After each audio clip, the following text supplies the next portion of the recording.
focus on dharma. And then Gurudev told a very tragic thing કે કેવું છે કે 6-12 મહિના પહેલાં જે વ્યક્તિ સુસાઇડ કરવા માટે તૈયાર છે કે આના વગર હું જીવી જ ન શકું, that person remarries. એટલે આ રાગ કેવો છે એ ગુરુદેવે એને કૃપાઓથી આપણને બતાવે છે કે કેટલું ફિકલ છે. હમણાં અહીંયા છે, પાછું ક્યાંક બીજી જગ્યાએ છે. સાહેબ એક બીજી વાત કરી હતી કે 2 છોકરાઓ હતા, પ્રેમમાં પડ્યા હતા. હવે ઘણું બધું કારણ કે અલગ નાતી ન હતા એટલે તમને ખબર ને ઇન્ડિયામાં થોડુંક આનું બધું વધારે સ્ટ્રોંગ ઓલું હોય છે કે નહીં એ જૈન નથી તો તારે નહીં પરણવાનું. અને બહુ જ સ્ટ્રોંગ હેડ હતા પેરેન્ટ્સ, તો એને નહીં જ અલાઉ કર્યો. તો એને તો એટલો બધો ગુસ્સો આવ્યો કે બસ I am not going to marry only now. જો મને ગમતો છોકરો નથી મળ્યો તો મારે લગ્ન નથી કરવું. And Gurudev says after some time ધામધૂમથી બીજા લગ્ન કર્યા એને પોતાની ઈચ્છાથી પાછું. જે છોકરી એમ કહેતી હતી કે મારે લગ્ન નથી જ કરવા. એટલે સાહેબ is just giving us different examples કે આ રાગનું. અને આપણે આપણું પણ જોશું ને તો એવું છે, જો તમને કોઈના માટે એકદમ હાઈ રિસ્પેક્ટ હોય, લવ હોય, તમને રાગ હોય, તમે થોડાક પરિચયમાં આવો ને ધ ગ્રાફ ગોઝ ડાઉન, છે કે નહીં? તમે તમારા ફ્રેન્ડ્સને યાદ કરો કે જે ફ્રેન્ડ માટે આપણે આમ મરી પડવા માટે તૈયાર હોય પછી એની સાથે જ આપણને ફાવે નહીં. આ કચકચ છે. હા, કે તમને આ એકદમ વ્યક્તિ બહુ ગમતો હતો ને હવે કેમ કચકચ લાગે છે? અને કોઈક વાર તો પછી એકદમ એનું ઓપોઝિટ થઈ જાય કે I don't want to be with this person. આવું ફિકલ છે રાગ, અને જેની માટે આપણે શું કરીએ છીએ સંસારમાં દોડતા જાય. ઇનફેક્ટ સાહેબજી તો એક સરસ એક્ઝામ્પલ આપ્યું. આ બધી અલગ અલગ વાત કરતા હતા ને, મને તેમ થાય કે સાહેબ તો આપણા અંતરના ભાવો પણ જાણતા હોય છે વ્યક્તિના, તો એમને તો કેવો વૈરાગ્ય આવતો હશે આપણને જોઈને. તો કે એક કપલ હતું, એમાંથી એક ગુજરી ગયું તો એટલો બધો વૈરાગ્ય, પણ બધું સ્મશાન વૈરાગ્ય હોય છે.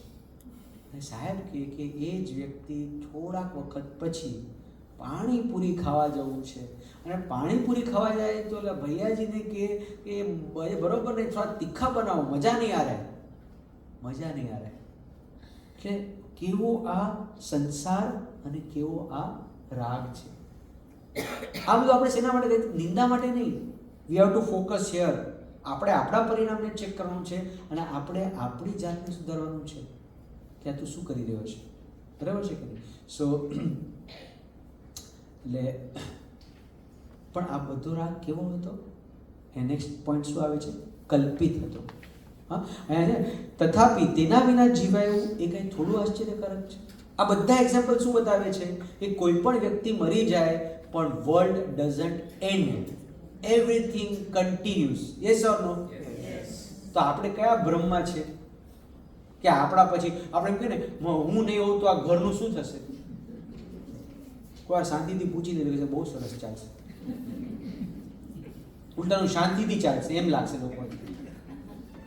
શું સારી રીતે ને શાંતિથી ચાલશે. તથાપિ તેના વિના જેવા અર્થાત જે વેળા તેઓ પ્રતિભાવ થયો હતો, અત્યારે પ્રતિભાવ થાય છે ઘર પ્રત્યે, છોકરાઓ પ્રત્યે, સંસાર પ્રત્યે, એ પ્રતિભાવ કર્યો હતો તે વેળા તે કેવો હતો? કલ્પિત હતો. એક વ્યક્તિ છે ને મોટેથી રડતા હતા, તો કોઈ જઈને પૂછ્યું કે શું થયું? એ તો હું લૂંટાઈ ગયો. તો પણ શું થયું જરાક માંડીને કંઈક વાત કહેશો? તો કે તમને ખબર નથી, આપણા ગામનો દરજી ભાગી ગયો બધાના કપડાં લઈને. એટલે પછી કહે પાછો કે લૂંટાઈ ગયો. પણ અરે પણ શું લૂંટાઈ ગયું? તો કે તારું કેટલું ગયું? તો કે મારા 6 જભા અને 6 લેંઘાનું માપ લઈને ભાગી ગયો.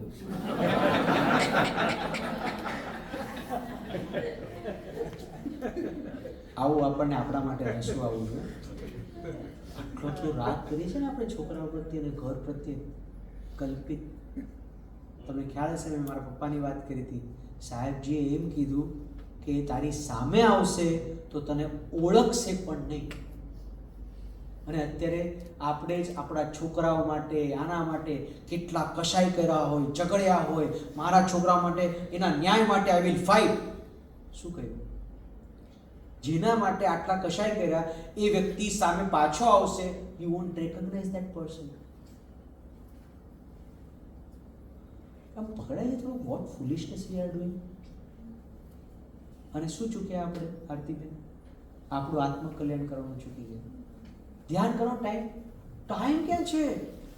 બધા કોઈને પૂછે ને ધ્યાન કરો છો, ક્યાં ટાઈમ છે? કેટલું કામ હોય છે, કેટલો આ સંસાર લઈને બેઠા છે આપણે. કલ્પિત હતું. આઈ એમ નોટ સેઇંગ અગેન ભાઈ કે ફેમિલી માટે કાંઈ નહીં કરો એમ નથી, કરો બધું, પણ પોતા પ્રત્યેની જે ફરજ છે ને એ પણ એટલી જ ઇમ્પોર્ટન્ટ છે, એ સાથે આવવાનું છે.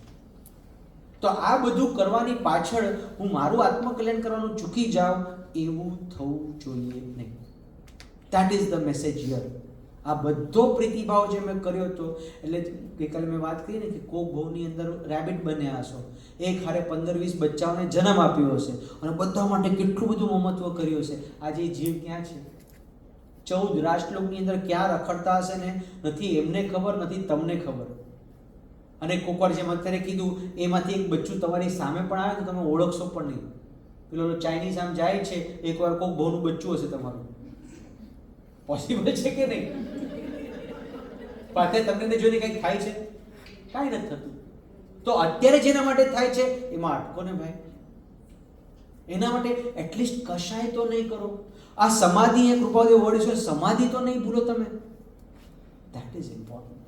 પણ આપણે શું કરીએ છીએ, એનું કહે ને કે આશા છૂટતી નથી. મુલ્લાજીએ પહેલા લગ્ન એના ડિવોર્સ થયા, એને બીજો લગ્ન નક્કી કર્યા થોડાક ટાઈમની અંદર. એના ડિવોર્સ થયા તો ત્રીજામાં લગ્ન કર્યા. પછી બધા લોકો થાકી જાય ને, કેટલી ગિફ્ટ આપે, દરેક વખતે દર 2 વર્ષે કંઈક નવી ગિફ્ટ આપવાની.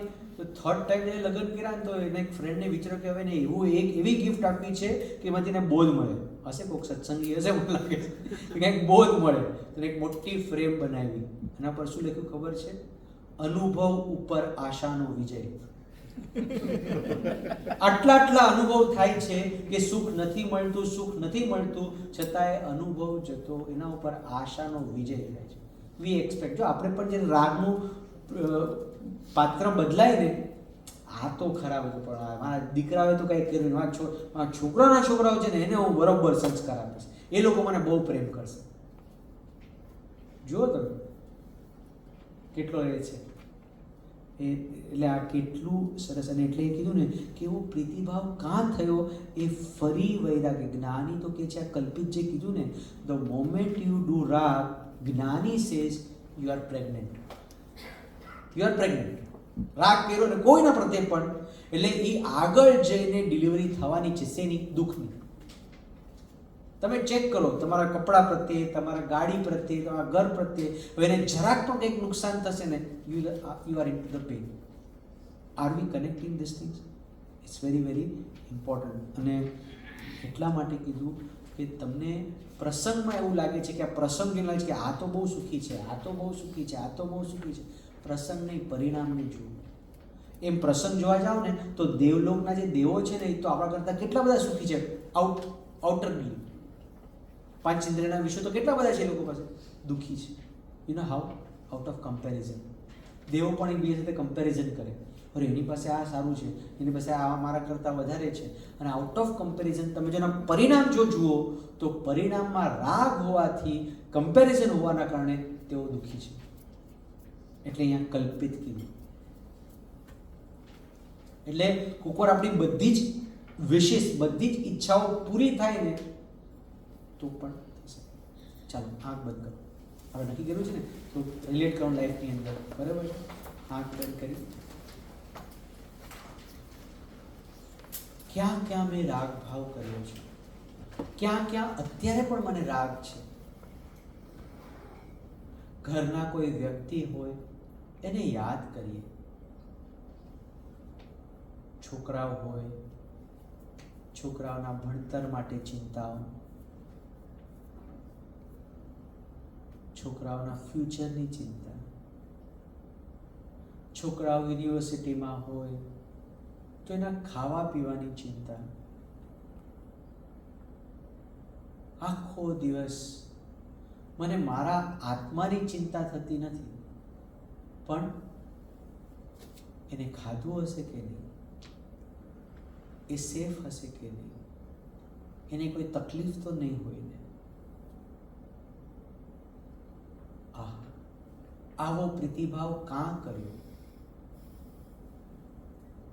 અનંત ભવની અંદર અનંતી વાર હું મા બાપ બન્યો છું. ક્યાં છે બધા જીવો? અને એના માટે કરેલા જે કાંઈ પણ કર્મબંધ છે, કારણ કે એમને લઈને જ મેં કેટલા કશાય કર્યા, કેટલી ચિંતાઓ, કેટલું ફ્રસ્ટ્રેશન, કેટલું ઇરિટેશન મારામાં ઉત્પન્ન કર્યું. એનું શું?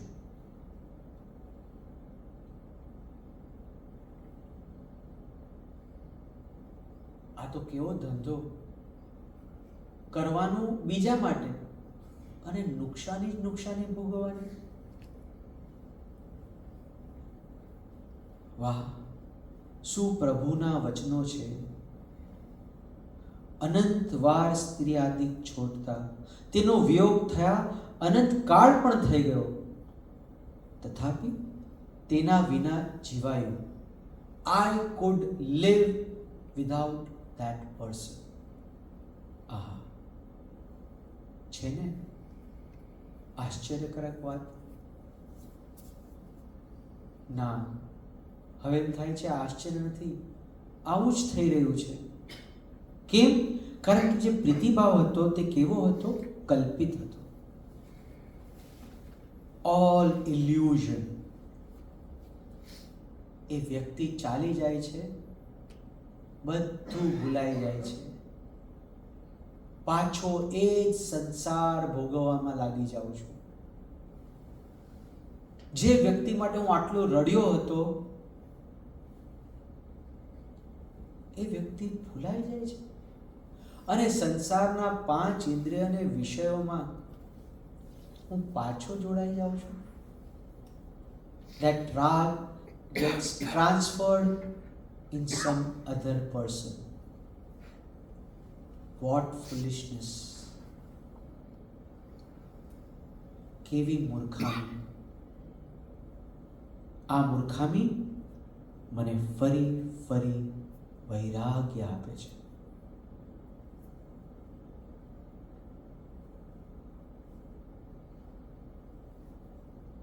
ધીમેથી આંખો ખોલી. હવે તમને એમ થશે શું કરું?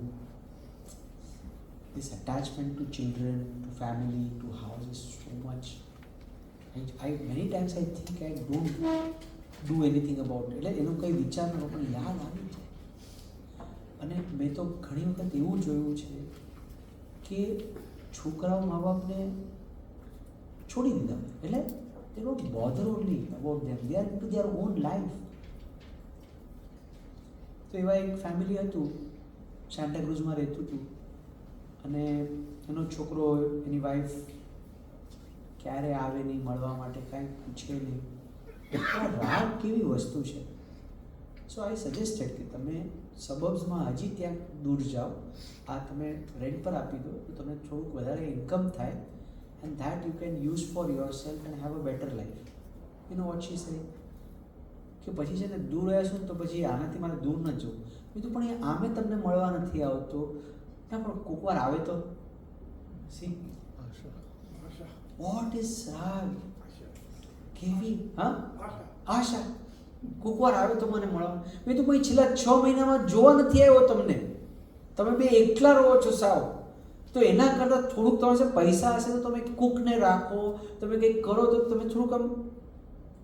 પણ પછી મને એમ લાગે વોટ કૃપાઓદેવ સેઝ ના ઇઝ સો ટ્રુ. આ રાગ કરતા ખ્યાલ આવતો જ નથી અને રાગ છૂટતો નથી. અને ક્યારેક ક્યારેક આમ એવું આશ્ચર્ય થાય કે એની દીકરી એનું એટલું બધું ધ્યાન રાખે, બધું ધ્યાન રાખે. એ છે બિચારી કેટલે દૂરથી 25-30 કિલોમીટરથી આવે, એનું બધું વ્યવસ્થા કરે, નાસ્તાનું આ બધું કરે. પણ એ ઇન્ડિયામાં જે છે ને, આ જે ભૂત છે ને દીકરાનું હોમ, દીકરી આટલું કરે એના માટે કાંઈ નહીં. પણ again then when I was contemplating I understood this is all ઋણાનું બન. દીકરીને કાંઈ નથી આપ્યું, પણ મારો આ જે ફ્લેટ છે ને 2-2.5 કરોડનો, મારા દીકરાને જાય. વોટ ક્રેઝીનેસ! એટલે that's why I M telling you, relate it with your life. તો તો આ પત્ર એવું ટ્રાન્સફોર્મેશન લાવશે ને, કોકવાર 3 મહિનામાં આપણને સંવેદનશીલ કરાવે એવો પત્ર છે. અને એટલે તમે જોવો છો કે હું એક પોઈન્ટમાં મોર આઈ એમ ફોકસિંગ ઓન પ્રેક્ટિકલ થિંગ્સ, કે રિલેટ કરો એની સાથે લાઈફમાં. એટલે કોકવાર તમને તમારું ન દેખાતું હોય ને તો કોઈક બીજાનું જો. જે મેં તમને અત્યારે એક્ઝામ્પલ આપ્યું, હું આ વ્યક્તિને જો મને એટલો ખરેખર વૈરાગ્ય આવે છે, what foolishness this lady is having, what મોઇઝ. એ કોકવાર આવશે તો મારી પ્રોપર્ટી એને જવી જોઈએ, એ સુખી થવો જોઈએ, પણ એને કંઈ પડી જ નથી તમારી. ધીસ ઇઝ રાગ. અને આ કલ્પિત. હવે સમજાય છે આ વર્ડ? કેવી મૂર્ખામી આપણે કરતા છે ને. રાજુજી, એક ક્વેશ્ચન પૂછું? હા. આજે તમે એક્સપ્લેન કર્યો ને કે હવે સપોઝ એક ફેમિલી હોય, તમને રાગ હોય ફેમિલી મેમ્બર્સ. હા. assuming you don't have rag, right? So તમે aloof no lago. I mean, okay, there are 3 people who, I mean, who have been living together, or 4 people who have been living together. They like each other, they know each other well. So rag natural થાય, right?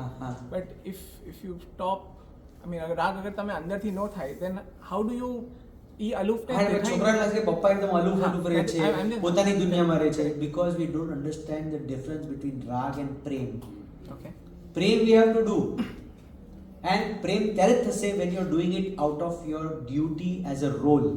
So unconditional. See, ગુરુદેવ કહે છે ને, do your role but don't forget you are a soul. આપણે શું કરીએ છીએ, હું સોલ છું એ ભૂલી જઈએ છીએ. એટલે કરો એક કરો, યાદ રહેશે. હવે તું કરે એટલે તને બરોબર યાદ રહેશે. આ કર્યા વગર તું તારું રોલ કરી શકે કે ન કરી શકે? હા, આમ કરી શકે. અને ઇનફેક્ટ આમાં જ ગુરુજી આખું સમજાવ્યું છે કે it will be more perfect and better than this. એટલે સાહેબે એક્ઝામ્પલ આપ્યું હતું કે પેલી નર્સ હોય ને, એ જે બચ્ચાનું ધ્યાન રાખે ને, એ માં કરતાં વધારે સારું ધ્યાન રાખે. એકદમ perfect, because she is doing her duty perfectly without રાગ. એવી રીતે જ if you understand this example, you will be able to understand કે મારે કરવાનું છે પણ એક રોલ તરીકે કરવાનું છે, રાગ નથી કરવાનો, પ્રેમ કરવાનો છે. વોટ ઇઝ ડિફરન્સ બિટવીન રાગ એન્ડ પ્રેમ? તો કે રાગની અંદર એક્સપેક્ટેશન હોય છે કે મને સામે કંઈક મળવું જોઈએ, અને પ્રેમની અંદર પૂજા યાદ આવે છે. ભાઈ હાર્ટ પર શું કરવાનું છે આપણે પૂજામાં? કયો ગુણ? Unconditional love. Unconditional love. આપણે બધી કન્ડિશન્સ છે. તું આમ કરશે ને તો પપ્પા બહુ પ્રેમ કરતા, તું આમ કરશે તો પપ્પાને બહુ ગમશે. ત્યારે એમ કીધું છે કે તું જેવો હોય તેવો પપ્પાને બહુ વાલો છે. અને એવું દિલથી કહેશે ને એક વખત, તો ક્યારેક એને મન થશે કે પપ્પા આટલું મને પ્રેમ કરે છે તો પપ્પાને જે ગમે છે એ હું કેમ ન કરું? But you need patience for that, right? So આ રીતે અહીંયા વાત કરી. હવે જે નેક્સ્ટ પેરેગ્રાફ છે એ તો આના કરતા જબરદસ્ત છે. હા, શું છે? વળી જેનું મુખ કોઈ કાળે પણ નહીં જો. આહા, આવું પણ બને કે પેલા ભાઈની વાત કરી ને, એની દીકરી માટે છે ને. અને you know what, is a મુમુક્ષુ. તો he was just sharing with me કે જેના પત્રમાં આ બધું થયું હતું ને, તો કે ધીસ ઇઝ સો ટ્રુ. એ કે વેન શી ઇન્સલ્ટેડ મી, નો, કારણ કે ઇન્સલ્ટ એટલા માટે કારણ કે મારી એક્સપેક્ટેશન હતી કે તારે આમ કરવું જોઈએ. એને કીધું no dad, I won't do it. તો ત્યારે એટ ધેટ પોઈન્ટ મને કેવું ફીલ થયું, આટલા વર્ષોથી તારી એકે એક ઈચ્છા મેં પૂરી કરી છે, તારી પાછળ હું કેટલો હેરાન થયો છું, કેટલી તકલીફ ઉપાડી છે, તને જે જોઈતું હતું, જે ગમતું હતું, કેપેસિટીની બહાર જઈને પણ મેં તને અપાવ્યું છે. And how dare you say no to me? Get lost. કે for that 2 days she was in home. મને એટલો બધો દ્વેષ આવે કે મારે એની સામે જોવું નથી. અને પછી આ પત્ર આવ્યો નથી કે મને એમ કે મેં કેવા કર્મો બાંધ્યા હશે આટલા દિવસોમાં, એ 2 દિવસની અંદર. અને 2 દિવસ પર પછી કોમ્પ્રોમાઇઝ કર્યું કે હવે રહેવાનું જ છે આપણી સાથે, પણ અંદરમાં હજી એક કાંટો તો છે જ કે એક બાપને એને મોઢા પર ના પાડી દીધી. How dare she did this. So આવું બધું, જેનું હું કોઈ કાળે પણ નહીં જોઉં, જેને કોઈ કાળે હું ગ્રહણ નહીં જ કરું. કઈ ઇન્ટેન્સિટી? મોઢું નથી જોવું અને કોઈ કાળે ગ્રહણ નહીં કરું. એટલે ઘણા લોકોને એવું હોય છે ને કે આના તો ઘરનું પાણી નથી પીવું મારે. સી, અને એનાથી શું થયું? આ હવે વાંચવા જેવું છે. વોટ વોઝ ધ પરિણામ, વોટ વોઝ ધ રિઝલ્ટ? તેને ઘેર પુત્રપણે, સ્ત્રીપણે, દાસપણે, દાસીપણે, શું કીધું અહીંયા? નાના જંતુપણે શા માટે જન્મ્યો? આન્સરમાં શું કહે છે પરમપદેવ? વાંચો. અર્થાત એવા દ્વેષથી એવા રૂપે જન્મવું પડ્યું. બીકોઝ ઓફ ધેટ દ્વેષ. એટલે જેમ રાગ એટેચમેન્ટ આપણને ત્યાં ખેંચી જાય છે ને, એવી રીતે જ ઓપોઝિટ સખત દ્વેષ હોય ને, તો દ્વેષ also takes you there. Where? To the same place, to the same person. અને સાહેબે જે આખું સમજાવ્યું હતું એ કે અમુક કહે ને કે આ સાસુ વહુને આટલું બધું વેર કેવી રીતે હશે. અને કોક વાર તો એવું બને છે કે હસબન્ડ વાઈફ એમાં પણ પાછા જેના લવ મેરેજ હોય, એ લવ મેરેજની અંદર પાછો આટલો બધો ક્લેશ કઈ રીતે હોઈ શકે? તો ગુરુદેવે સેડ કે પૂર્વનો જે સખત દ્વેષ જે હતો ને, એ દ્વેષ એ કર્મ આર પુલિંગ ટુગેધર. એટલે સાહેબ તો હસીને એવી વાત કરે, આમ સાહેબ યુ નો ધ વે સાહેબ ટેલ્સ કે હોય કાઠિયાવાડી, પેલી હોય ઝાલાવાડી, આમ ક્યાંય ફિટ ન થતું હોય તો ક્યાંથી ઓલા પ્રેમમાં પડે. હા, કોક યુનિવર્સિટીમાં ભેગા થાય અને ત્યાં પાછા પ્રેમમાં પડે, અને ઇમેજિન પણ નહોતું કર્યું હોય એવી છોકરી સાથે લગ્ન કરી અને ઘરે આવે. સમજી જવાનું શું? ઋણાનું બંધ ખેંચીને લાવે છે, ઋણાનું બંધ.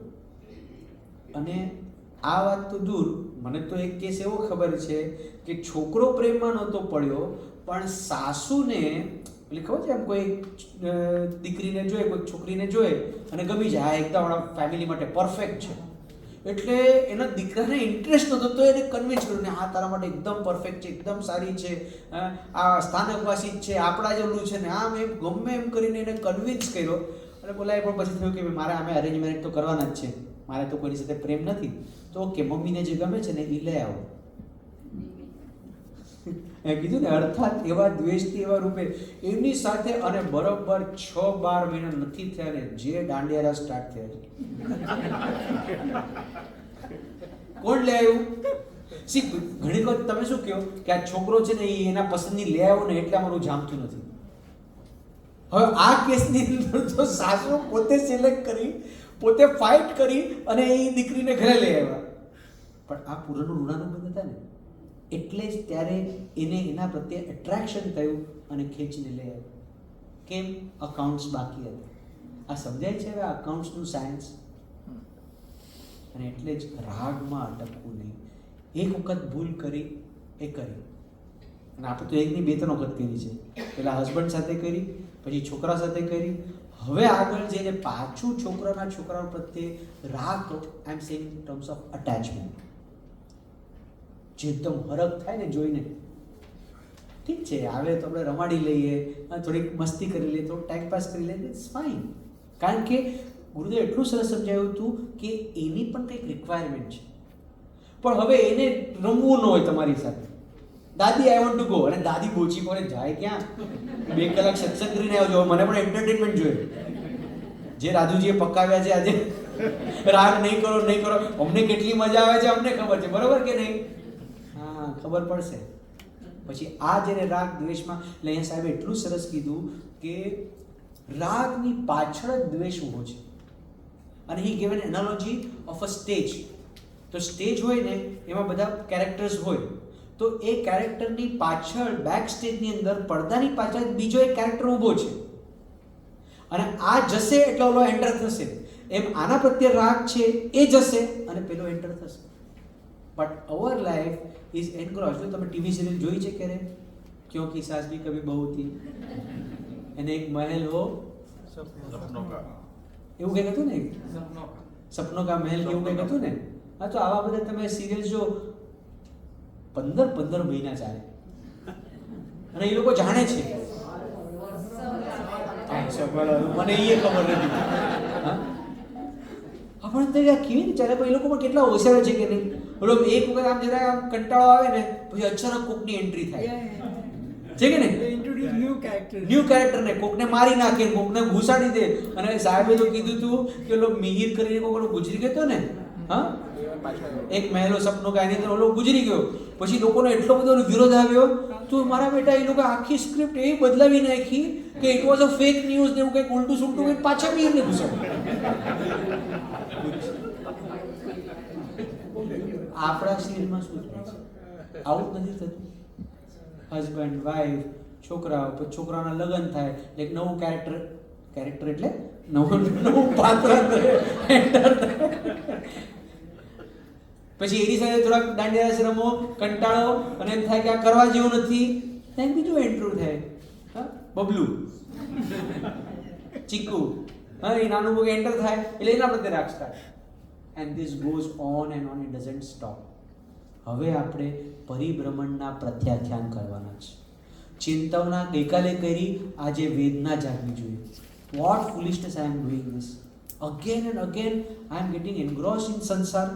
આવી મારે ભૂલ હતી. અને એ કીધું ને, એના જ ઘેર સ્ત્રીપણે, પુત્રપણે, દાસપણે, દાસીપણે. સાહેબ એટ જોક, સાહેબે શું કીધું ખબર છે કે આ દાસ દાસી, તું કે આ વહુ કેમ નહીં આવી? તું કે ના આવે ને, એ તો દાસીમાં જાય ને. કારણ કે આખો દિવસ ઓર્ડર છોડ્યા કરે સાસુ, આ કર ને આમ કર ને પેલું કર ને, તો એ દાસી જ થઈ ગઈ ને, ઇન શોર્ટ. તો કે પછી સાહેબે સમજાયું કેવું છે કે સાસુ વહુ પાછળ પડી હોય આખો દિવસ, હા, વેલણ લઈને, તું આ નથી કરતી, તું પેલું નથી કરતી, પછી એ એક્સપાયર થાય. કોણ? સાસુ. તો અહીંયા શું કીધું કે અહીંયા એને જ ઘેર સ્ત્રી પણ, નાના જંતુ પણ. તો સાહેબ કે એ જ ઘરની અંદર ઉંદર તરીકે જન્મ. કોણ? બધાને ખબર છે. પછી શું થાય? વહુ એની પાછળ પડે, શું લઈને? વેલણ લઈને. કોના પાછળ? ઉંદરની પાછળ. So this goes on and on. આપણે એને ફૂલ સ્ટોપ મૂકવો છે કે નહીં, એ આપણે લોકોએ નક્કી કરવો જોઈએ. સી આપણે ઘણા લોકો નથી કહેતા કે we have been listening to Gurudev, અમે કેટલા વર્ષોથી સત્સંગ કરીએ છીએ, પણ હજી કેમ કંઈ થતું નથી? આ થયું નથી ને એટલે થતું નથી. આની વેદના નથી જાગીને એટલે આપણે થતું નથી. અને જો આની વેદના જાગીને, enough is enough, enough of this childishness. રાગ દ્વેષ, રાગ દ્વેષ, રાગ દ્વેષ. When I am going to stop this? When? બોલો. હા, હમણાં જસ્ટ નાવ. હા, એટલે ઘરે જઈને પાછા દીકરાને ફોન નહીં કરતા, બેટા જેમો કે નહીં જેમો નથી કરતા ને. વેરી બહુ ડાયા મોમ છે. નહીતર આવું થાય છે. હવે તમે એમ કહેશો, અચ્છા અમારો ફોન નહીં કરવાનો, ભૂમિ જશે કે કહેવાનું નહીં, કરવાનું પણ એઝ અ ડ્યુટી. અને check out whether they need or not. એની જરૂર હોય તો ડેફિનેટલી બધું કામ બાજુમાં મૂકી and give that quality time. અને એને જરૂર ન હોય એ જ કે મોમ ગીવ મી સ્પેસ, એટલે મોમે ક્યાં જવાનું? સ્પેસમાં ચાલ્યા જવાનું. યસ, ધીસ ઇઝ ટ્રુ લવ. પણ તમે જોજો, એને જોવું હોય કાર્ટૂન, એને કંઈક મજા કરે, તમે એને બોચી પકડીને બેસાડો, બેસ મારી બાજુમાં, મારા ખોલામાં બેસ, મારી સાથે થોડુંક રમ. એન્ડ ધીસ ચક્કર ઓફ રાગ ગોઝ ઓન એન્ડ ઓન. સો અહીંયા બહુ સરસ સાહેબે એક પોઈન્ટ કીધો કે જ્યાં દ્વેષ કર્યો ત્યાં જ જન્મવું પડે છે. એક કથા આવે છે ઉપદેશામૃતની અંદર. એક વખત એક ફેમિલી છે, નાનું બાળક છે, મા બાપ રમાડી રહ્યા છે બાળકને, અને મુનિ ભગવંત આવે છે ઓરાવા માટે. મુનિ ભગવંત જ્યારે અંદર આવે છે એ તરત જે બેન હોય છે એનું બાળક જે છે એના પતિના ખોળામાં મૂકે છે અને તરત રસોડામાં જાય છે ઓરાવાની તૈયારી કરવા. એટલે મુનિ આવે છે અંદર આહાર લેવા માટે. આમને જોઈએ છે કે એને અલગ કરીને રમાડતો હોય છે અને એમના મુખ ઉપર એક હાસ્ય આવે છે. હવે આ શ્રાવક જોઈ જાય છે કે મુનિ અમને લોકોને જોઈ અને હસ્યા, એટલે તરત ઓરાવાનું પતે છે ને એટલે હાથ જોડીને પૂછે છે કે મુનિ ભગવાન, આ સમજાણું નહીં, તમારું કંઈ પણ એમને એમ ન હોય, કંઈક તો રહસ્ય છે કે તમે આ હસ્યા કેમ? એટલે મુનિ પેલા કે રહેવા દો ને. તો વિનંતી કે ના તમારે કેવું જ પડશે કે એવું શું હતું કે તમે અમને બેને જોઈને તમે હસ્યા. અને એ મુનિ અવધિ જ્ઞાની હોય છે અને તેઓ કહે છે, સાંભળો, ગયા ભવની અંદર આ તમારા ખોળામાં જે બાળક છે ને જેના માટે તમે આટલો રાગ કરો છો, હા છે કે તમે સખત રાગ, એ ગયા ભવની અંદર તમારી પત્નીનો યાર હતો અને તમે એને પકડ્યો રંગે હાથ, અને એટલો બધો તમને એ વખતે ગુસ્સો આવ્યો હતો, તમે એનું ખૂન કરી નાખ્યું. જે વ્યક્તિનું ખૂન કર્યું એના પત્નીનો યાર, he gets conceived in her womb and now he is your son. આ સ્ટોરીથી તમને ખબર પડશે કે આ કેવા રાગ દ્વેષના પરિણામ ક્યાંથી ક્યાં લઈ જાય છે. એટલે કે છે એટલા માટે મને હસવું આવ્યું કે જેના પ્રત્યે તમે એવો દ્વેષ કર્યો હતો કે એનું ખૂન કરી નાખ્યું, એ જ જીવ અત્યારે તમારા ખોળામાં છે, તમે એના પ્રત્યે સખત રાગ કરી રહ્યા છો. અને મારે વધારે કહેવાની જરૂર નથી. આનું હવે ફ્યુચર શું હશે એ તમે સમજી લો. જો એમને એનું ખૂન કર્યું છે, એવો દ્વેષ કર્યો છે, તો એ દીકરો પણ એવું કંઈક કરશે કે નહીં કરશે? And this stories will give answers to lot of your questions. મારા દીકરાએ આમ કર્યું, અરે મારા ભાઈએ મારી સાથે પૈસાની ગફલત કરી, ચીટ કરી નાખ્યું, મારા ભાઈએ આમ કર્યું, અરે આ કાંઈ નથી, આ બહુના ભાઈ છે, આ બહુનો તમારો દીકરો છે, કોક બહુનો તમારો દુશ્મન હતો, અને એના પ્રત્યે તમે જે દ્વેષ કર્યો હતો ને, એ દ્વેષ એને ખેંચીને તમારા ઘરે લઈ આવ્યો છે. પકડાય છે? તો હવે આપણે શું કરવાનું? હવે આ બધા ડોટ્સને કનેક્ટ કરવાના. મને હવે આ દ્વેષ નથી વધારવો, અને આ દ્વેષનું જે રૂટ કોઝ છે ને, રાગ, એને નથી વધારવો. એ ઘણી વખત પેપરની બધા ન્યૂઝમાં વાંચતા હોય છે, son killed father, father did this to his brother, ને એવું બધું. જે આ કાંઈ નથી, આ જ છે, બધા નાટક જ છે. આ પૂર્વ કરેલા કર્મ ઉદયમાં આવે છે અને આપણે આ કરીએ છીએ. So you will get answers. ઘણા લોકો મારી સાથે શેર કરતા હોય ને અબાઉટ ધીસ સ્ટોરીઝ, અને આ વાત કરતા હોય, આંખમાં આંસુ આવી જાય કે એને મારી સાથે ખોટું કર્યું. Just focus on your self. એને શું કર્યું એ ઇમ્પોર્ટન્ટ નથી. તમે કંઈક કર્યું હતું, તમે ભલે આ ભૂમાં તમે બહુ સારા છો, બટ ધેટ ડઝન્ટ મીન કે પાસ્ટ લાઈફમાં તમે કંઈ કર્યું નહોતું. You agree with me? So હવે એ માઠું છે એ મને લાગવું જોઈએ, અને આ એક ચાન્સ મળ્યો છે. ભગવાન મહાવીરની આપણને વાણી મળી છે. પરમ કૃપાઉદેવ જેવા એ વાણીને સમજાવનાર ગુરુ મળ્યા છે, અને આપણો હાથ પકડી અને આપણને ચલાવનાર એવા પ્રત્યક્ષ સદગુરુ મળ્યા છે. Let us make this mission Ragnash. શું મિશન? રાગનાશ. નો મોર અટેચમેન્ટ. હવે આ ભાવમાં અટેચમેન્ટ વધારવું નથી. ભૂમિન રોલ કરવાનો છે, પરફેક્ટલી કરવાનો છે, પ્રેમ કરવાનો છે.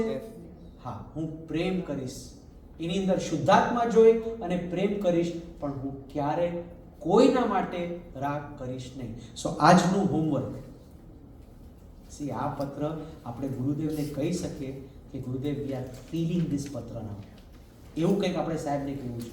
સો આજે આપણે આટલું હોમવર્ક કર્યું. જ્યાં જ્યાં આપણે રાગ કરી રહ્યા છે, મયુરભાઈ કરી રહ્યા છે, બસ એની પાછળ જ દ્વેષ ઊભો છે. યાદ રાખજો. એટલે અત્યારે જ જાગૃતિ રાખવું અને ક્યાંય અટેચમેન્ટ કરવું. આવતીકાલે આપણે મળીએ ને ત્યારે આ 2 પેરેગ્રાફ જે છે ને એ વારંવાર વાંચો, આંખ બંધ કરી અને પોતાના લાઈફ સાથે રિલેટ કરજો. કરશું આપણે બધા? હા પાડશો? અને આ 2 પેરેગ્રાફ્સ, 2 શબ્દ, 2 એની અંદર રહેલા શબ્દોનું આપણે ભાવ ભાષણ કરશું. At least minimum 5 minutes for the રાગ પાર્ટ, 5 મિનિટ્સ ફોર ધ દ્વેષ પાર્ટ. 10-15 મિનિટ આટલું કરી અને આવતીકાલે મળે. કારણ કે આ જે હતું ને શુડ ક્રિએટ વેદના in yourself. First day was વિચારણા. શું હતું? પરિભ્રમણની વિચારણા. સેકન્ડ ડે વોઝ પરિભ્રમણની ચિંતના, જે આપણે ગઈકાલે કર્યું.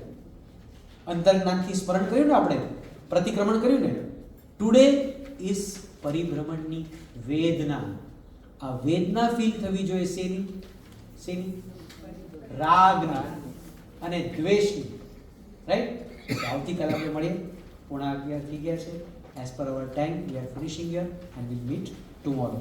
સો ટુમોરોના ટાઈમિંગ્સ વિશે કંઈક કેવું છે તમારે? તો બધાને કહી દો ને, તો everybody is having an idea. Yesterday you said no કે it's little early, there are some changes, so just inform everybody.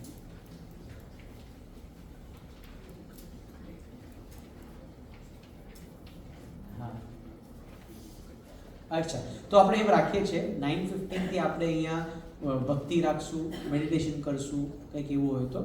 સો એક છે ને, ગુરુદેવ સાથે અમે એક વસ્તુ એવી શીખ્યા છે અને એવા ટ્રેન થયા છે, વેન હી સેઝ 9:30 નો, it means 9:30. But world doesn't work like this, કે તમે 9:15 કહેશો ને તો 9:30 સ્ટાર્ટ થશે. પણ આઈ એમ ક્લિયર, જેમ હું રોજ પૂરું કરું છું કે નહીં, એક્ઝેક્ટ સિન્ડ્રેલા ટાઈમ, એમ સ્ટાર્ટ પણ સિન્ડ્રેલા ટાઈમે થશે. એટલે will start 9:30 will start the